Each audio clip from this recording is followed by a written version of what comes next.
He was a proper star. There are very few around. I think stardom is an extraordinary thing. It's producing a huge amount of your own personality. And all big stars do that. And Peter had a massive one. He was one of the great... I mean, he was a very... I really will miss him appallingly because he was I loved him. I loved him. He was a very, very close friend. He was a wonderful godfather to my daughter Tilly, who's a drama student at LAMDA. And Peter and I had known and had some wassailing times together, really all over the world, in Australia, in Canada, here, and just all over, and Portugal.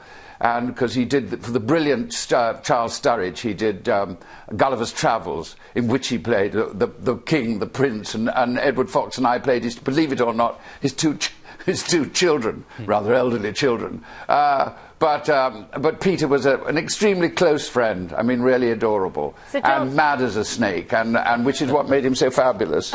Mad as a snake. Our viewers will be intrigued. Give us some examples of how he was that way. Well, I mean, for instance, we did a play together in Australia, playing Holmes and Watson.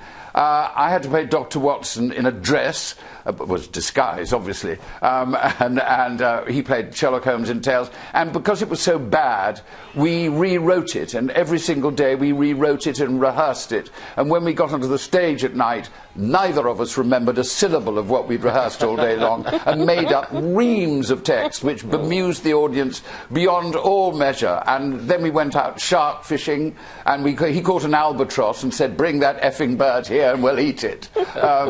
And Peter was a wild man. He was fearless, which is what made him so terribly interesting. He was adorable, and a great friend. Yeah, he was described by one of the front pages of the papers this morning as the last of the Hellraisers, and pictures of him, for instance, with Richard Harrison. He was known for his wild antics, but he gave up drinking quite some time ago, didn't he?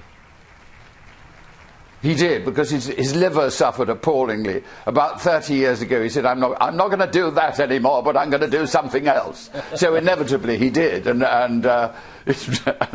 he made up for it in no uncertain terms. But that was the joy of Peter. Then his liver recovered, and he went straight back to the cocktails again. And the last time I went to lunch with him at the Ivy, took my wife and my little girl to the Ivy, and he said, "Bring us something red and very expensive." And that was because